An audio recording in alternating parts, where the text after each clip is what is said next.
नमस्कार मंडळी, चित्रपट व्याख्याते या चॅनलवर तुमचं स्वागत आहे. आज मी 11-11 सिरीजचा दुसरा पार्ट एक्सप्लेन करणार आहे. जर तुम्ही पहिला पार्ट बघितला नसेल तर तो आधी बघा, त्याशिवाय हा पार्ट तुम्हाला समजणार नाही. पहिल्या पार्टची लिंक तुम्हाला पिन कमेंटमध्ये आणि डिस्क्रिप्शन बॉक्समध्ये मिळेल. त्या लिंकवर जाऊन आधी फर्स्ट पार्टचा व्हिडिओ बघा आणि मग या पार्टला बघा. चला तर मग जास्त वेळ न दवडता व्हिडिओला सुरुवात करूया. 10 नोव्हेंबर 1990ला पलक खूप खुश होती कारण आज तिचा वाढदिवस होता. तर तिने शौर्यसोबत मूवीचा एक प्लॅन बनवला असतो. शौर्यने तिला सकाळी भेटून एक सुंदर हेअरपिन गिफ्ट केला असतो. रात्रीचे 9 वाजून गेले असतात पण शौर्य पलकला न्यायला अजून आला नसतो कारण तो तर जेलमध्ये बंद होता. पण पलकला याविषयी माहिती नव्हती. ती रागात घरच्यासाठी निघून जाते. शौर्य जेलमध्ये मरण्याचं नाटक करतो आणि मग पोलीसवाले जेल ओपन करतात तर शौर्य तिकडून पडून जातो.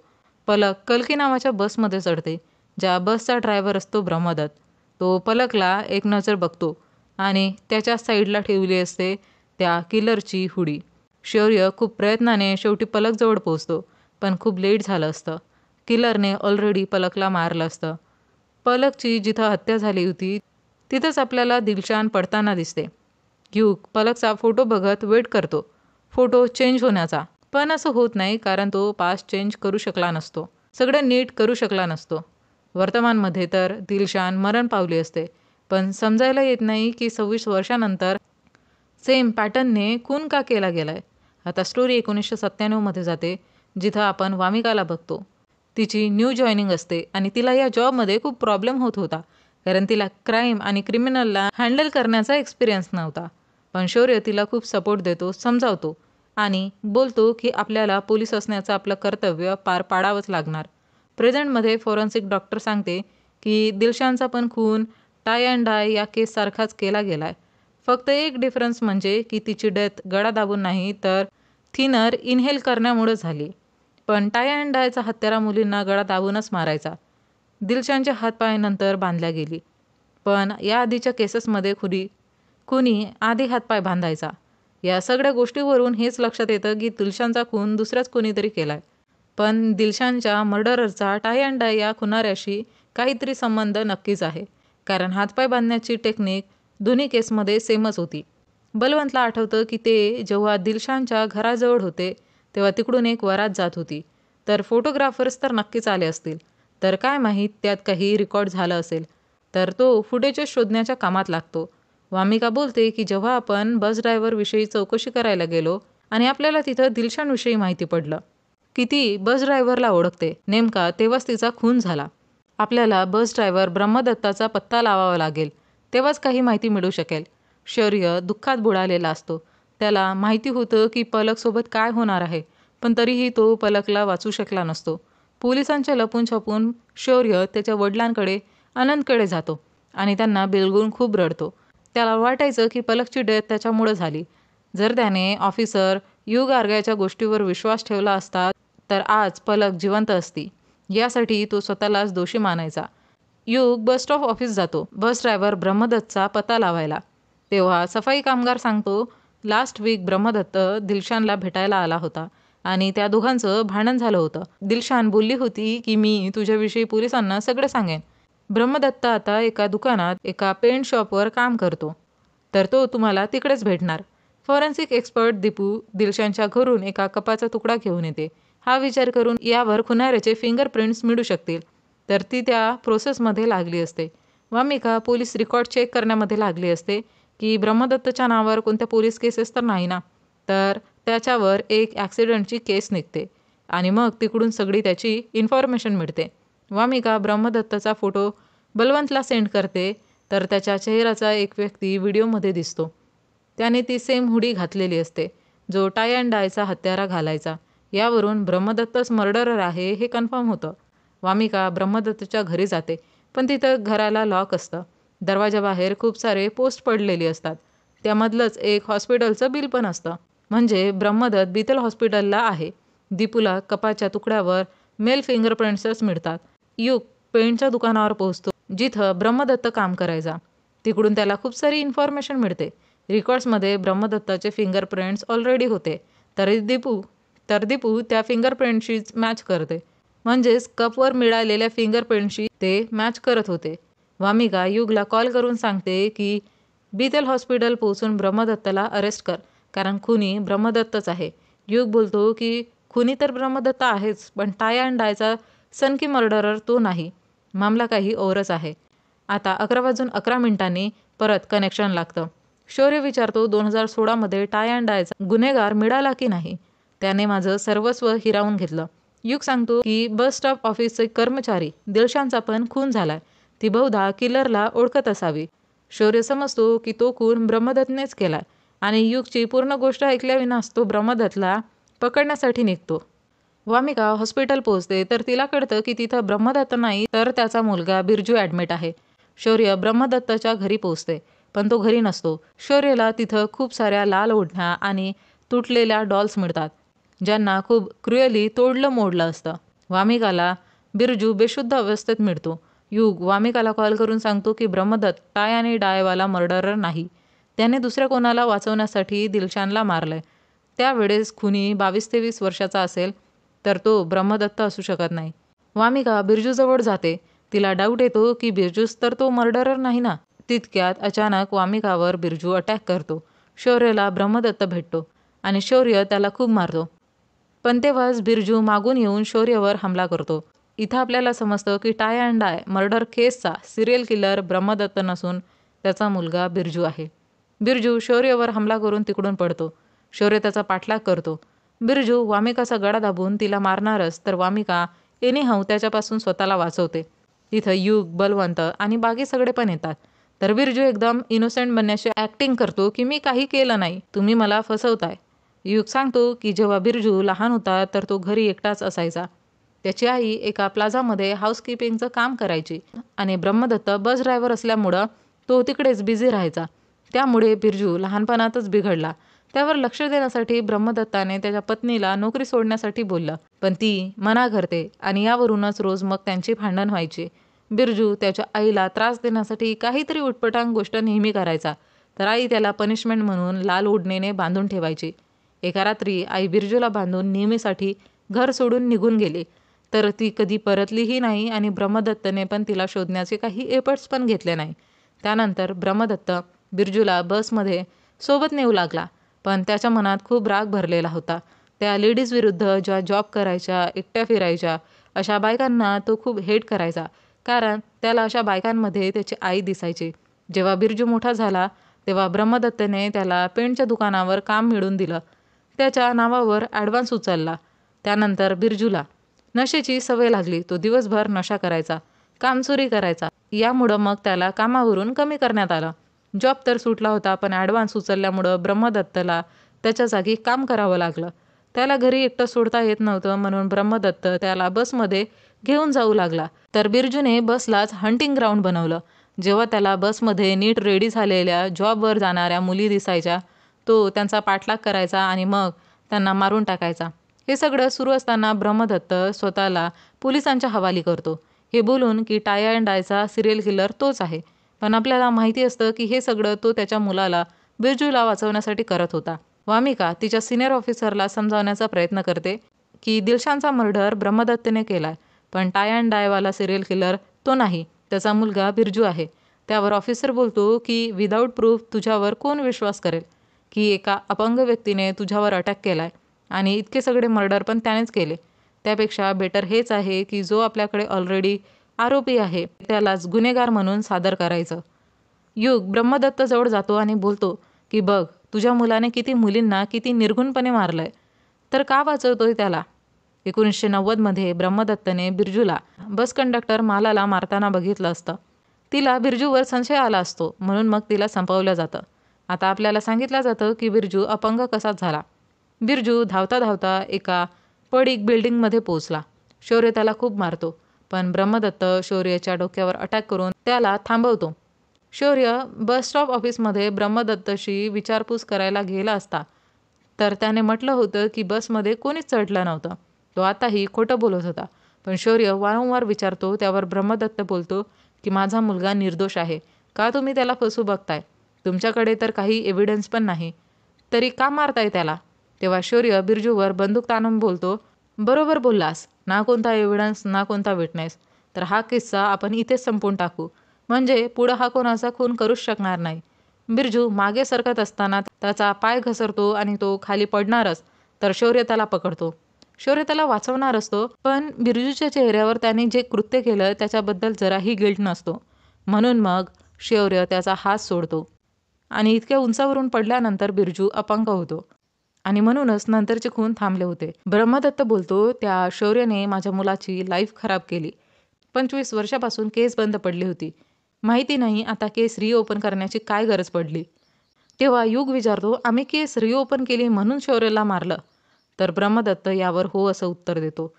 शौर्य जेव्हा बसस्टॉप ऑफिस विचारपूस करायला आला होता तेव्हा दिलशानला डाऊट आला होता की जसा हुलिया शौर्याने सांगितला होता तसा तर बिरजू होता, तर मग ब्रह्मदत्त खोटा का बोलला? ब्रह्मदत्त आताही वारंवार तेच बोलतो की मी आहे तो सिरियल किलर, मी मारलंय सगळ्यांना. युग आणि वामिका दिलशानच्या घरी इन्व्हेस्टिगेशनसाठी जातात, तर त्यांना fridge, washing machine, T V सगळं नवीनच दिसतं, जे की तिच्या सॅलरीमधून येणं तर पॉसिबल नव्हतं. म्हणजेच दिलशानकडे काहीतरी असा एव्हिडन्स नक्कीच होता ज्याने ती ब्रह्मदत्तला ब्लॅकमेल करत होती. जेव्हा केस रिओपन झाली तेव्हा ब्रह्मदत्तला जर तो एव्हिडन्स मिळाला असता तर तो दिलशानला मारून निघून गेला असता, पण त्याने स्वतःला पोलिसांच्या हवाली केलं. म्हणजे ब्रह्मदत्तच्या हाती तो एव्हिडन्स अजूनही लागला नाही, कारण तो या घरात नसून दुसरीकडेच कुठे आहे. वामिकाला एक बस तिकीट मिळतं, मसुरी ते सुहाना गावचं. त्यांना माहिती पडतं की तिथं दिलशानची चुलत बहीण म्हणजे काकांची मुलगी राहते. दिलशानची बहीण सांगते की दिलशान एकदा इथे आली होती आणि आश्चर्यचकित करणारी गोष्ट म्हणजे ती तिची बॅग इकडेच सोडून गेली. त्या बॅगमध्ये त्यांना एक छोटीशी पोटली मिळते. अजित सर प्रेसला सांगत असतात की टाय अँड डाय केसचा सिरियल किलर म्हणजे ब्रह्मदत्तला त्यांनी अरेस्ट केलंय. पण तेव्हाच वामिका तिथे येते आणि आयजी साहेब तिला धमकावतात की जराही काही गडबडी केली तर तुझी वर्दी उतरवल. वामिका सांगते की दिलशानला ब्रह्मदत्तने जरी मारलं असलं तरी टाय अँड डायचा सिरियल किलर तो नसून त्याचा मुलगा बिरजू आहे. त्या पोटलीमधून त्यांना मिळाली असते पलकची हेअरपिन.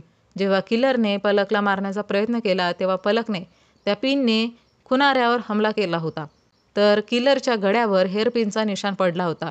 पण तरीही बिरजूने तिला मारलंच. नंतर तिथं ब्रह्मदत्त आला, त्याने हे सगळं बघितलं. बिरजू तिकडून पडून गेला. दिलशानला त्यांच्यावर संशय होताच, तर त्यांचा पाठलाग करता करता ती पण तिथं पोहोचली आणि तिने पण हे सगळं बघितलं होतं. त्या दोघांच्या गेल्यानंतर तिने एव्हिडन्स म्हणून पलकची हेअरपिन उचलली. त्या हेअरपिनवर बिरजू आणि पलक या दोघांचाही DNA होता आणि बिरजूच्या गळ्यावर हेअरपिनचा निशाण पडतो, ज्यामुळं हे प्रूव्ह होतं की बिरजूच तो सिरियल किलर आहे आणि यामुळंच दिलशान ब्रह्मदत्तला ब्लॅकमेल करून त्याच्याकडून पैसे उकळत होती. जेव्हा पोलिसांना तिच्याविषयी माहिती पडतं तर ब्रह्मदत्तने तिला पण मारलं असतं.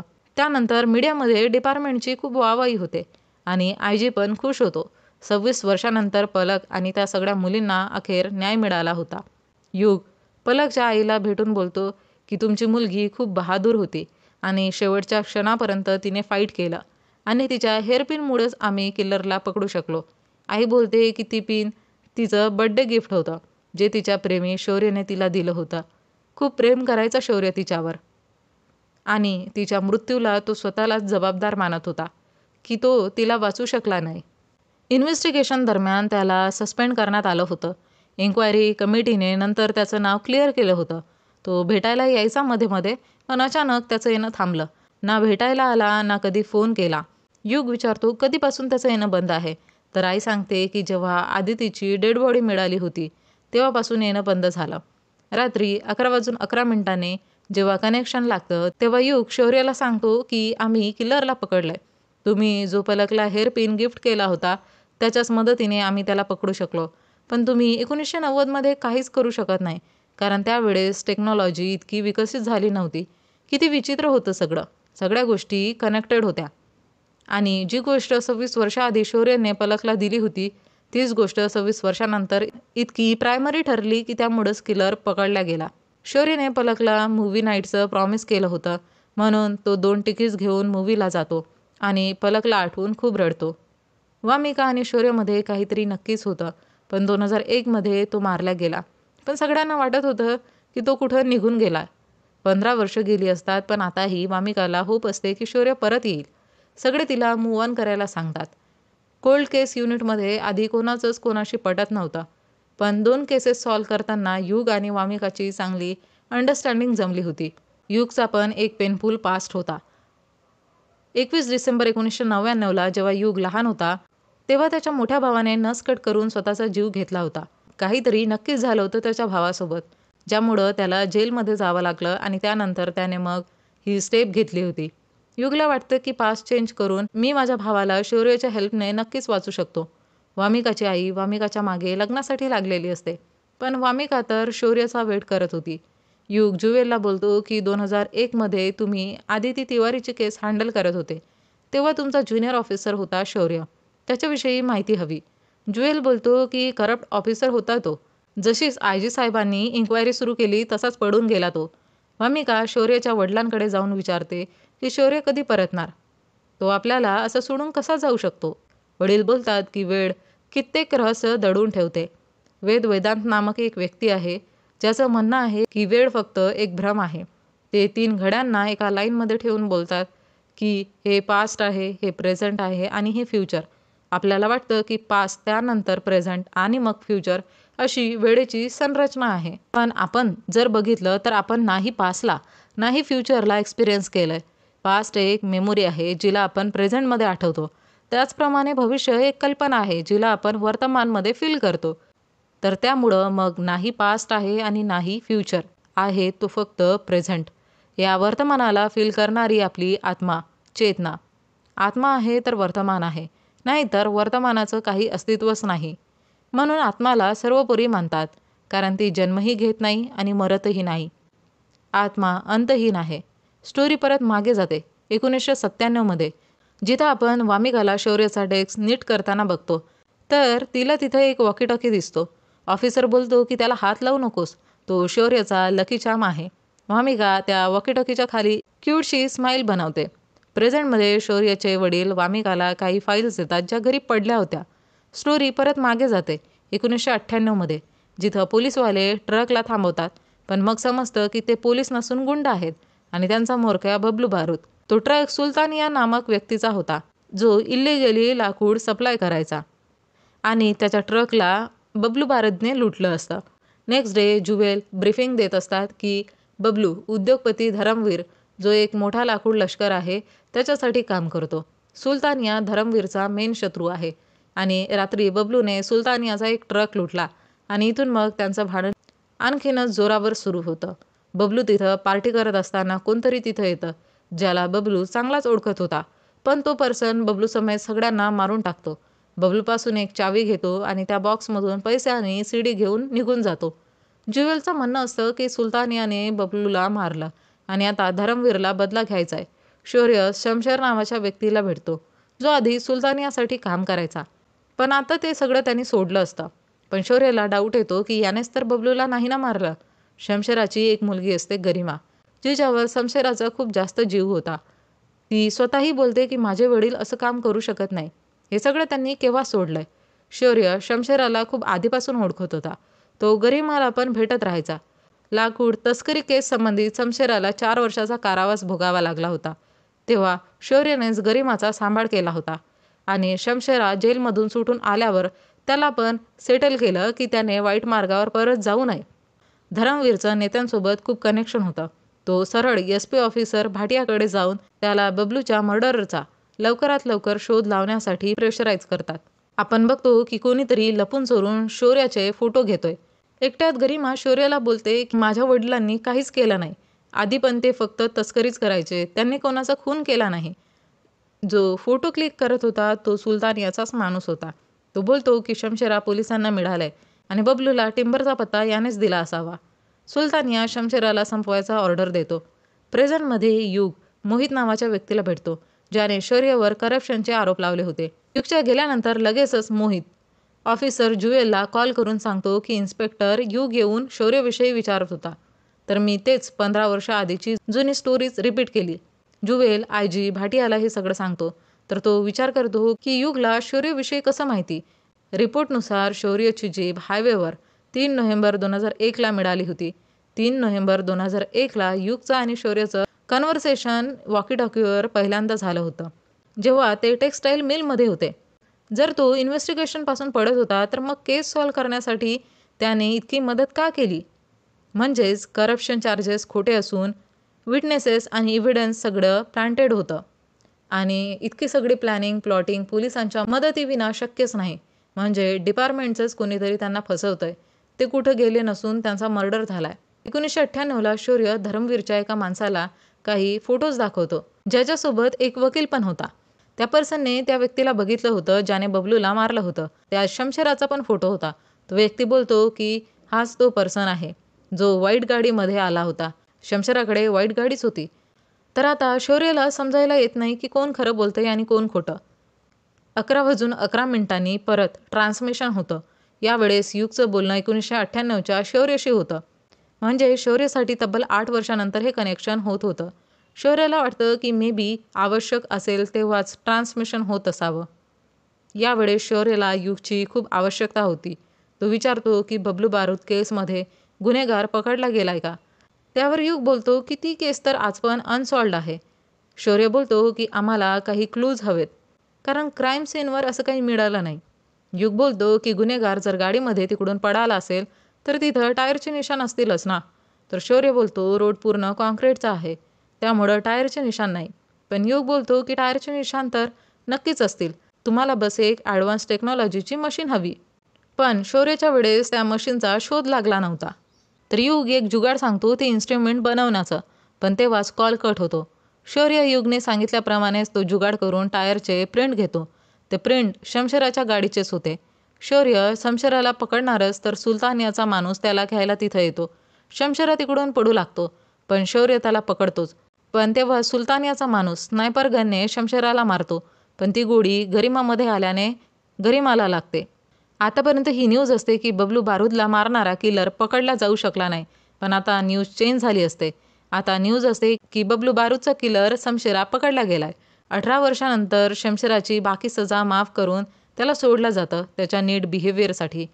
ऑफिसर ज्युएल वामिकाला विचारतो की युग आला होता माझ्याकडे शौर्याची माहिती घेण्यासाठी, तर तुला याबद्दल काही माहिती आहे का? काय कनेक्शन आहे दोघांचं? वामिका नाही असं उत्तर देते.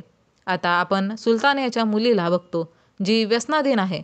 तर सुलतानियाने तिला रिहॅबमध्ये पाठवलं असतं. आता टाय अँड डाय तर केस सॉल्व्ह झाली होती. तर टीम विचार करते की आता कुठली केस हाती घ्यायची. तर युग बोलतो बबलू बारूदची केस. तर बलवंत बोलतो की ती केस तर सॉल्व्ह झाली. तेव्हा वामिका येऊन युगला विचारते की तुला या केसमध्ये इतका इंटरेस्ट का आहे?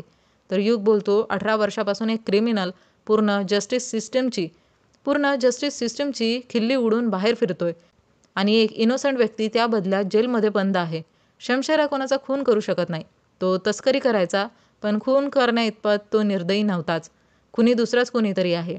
तेव्हा वामिका बोलते तुला यात इतका इंटरेस्ट का आहे ते खरं खरं सांग आणि तू काय लपवतोयस ते सांग. युग सांगणारच तर न्यूज येते की शमशेराने सुलतानियाच्या मुलीचं शामलीचं अपहरण केलंय. आजी बोलतो की पैशांसाठी केलं असेल अपहरण. तर युग बोलतो की नाही, अशी गोष्ट नाही. हे फिंगरप्रिंट सोडून जाणं, कॅमेऱ्याकडे मुद्दाम बघणं, हे सगळं त्याने मुद्दाम केलंय. गोष्ट काही औरच आहे. तर आजी त्याला शिव्या देत शमशेराला पकडण्याची ऑर्डर देतो. सुलतानियाच्या माणसाने स्नायपर बंदूकने गरिमाला मारलं असतं. शमशेरा त्यालाही किडनॅप करून जिवंत जाळतो. सुलतानिया पोलिसांना काहीच सांगत नाही की त्याने 18 वर्षाआधी शमशेरासोबत काय केलं होतं. आपल्याला माहिती पडतं की शमशेराने शामलीला डीप फ्रीजर व्हॅनमध्ये ठेवलंय. युग त्या सेलमध्ये जातो जिथं शमशेरा राहायचा. युग बघतो की पूर्ण भिंतीवर लिहिलं असतं की गरिमा मला माफ कर. गरिमासोबत नक्की काय झालं होतं याची खबर युगला नव्हतीच. फक्त एकच माहिती होती की तिची डेथ एका ॲक्सिडेंटमध्ये झाली होती. शमशेरा एकतर त्या वॉलवर लिहत बसायचा, नाहीतर इलेक्ट्रिकल शॉपमध्ये काम करायचा. युग विचार करतो की गरिमासोबत काय झालं होतं. तेव्हाच ट्रान्समिशन सुरू होतं. तर शौर्य बोलतो की सगळी गडबड झाली. ही केस अनसॉल्वडच राहिली असती तर बरं झालं असतं. जर मी तुला हेल्प मागितली नसती तर हे सगळं कधी झालंच नसतं. आपली पद्धत चुकीची होती. माझं डोकं खराब झालं होतं की तू सांगितलेली टेक्निक मी यूज केली. शामलीकडे तिचा फोन असतो. ती कॉल करून ती फ्रीजर व्हॅनमध्ये असल्याचं सांगते आणि फोन स्विच ऑफ होतो. त्या फोनला ट्रॅक केल्यानंतर एक्झॅक्ट लोकेशन तर नाही मिळत, पण अंदाजित लोकेशनवर वामिका शोध मोहीम सुरू करते. एक फ्लॅशबॅक दाखवला जातो जेव्हा पोलीस शमशेराला घेऊन जात असतात. तेव्हा शौर्य बोलतो की तुझ्या कर्मामुळं एका निष्पाप मुलीचा जीव गेलाय. सांग, गोळी कोणी चालवली होती? तर शमशेरा बोलतो आता काय फायदा?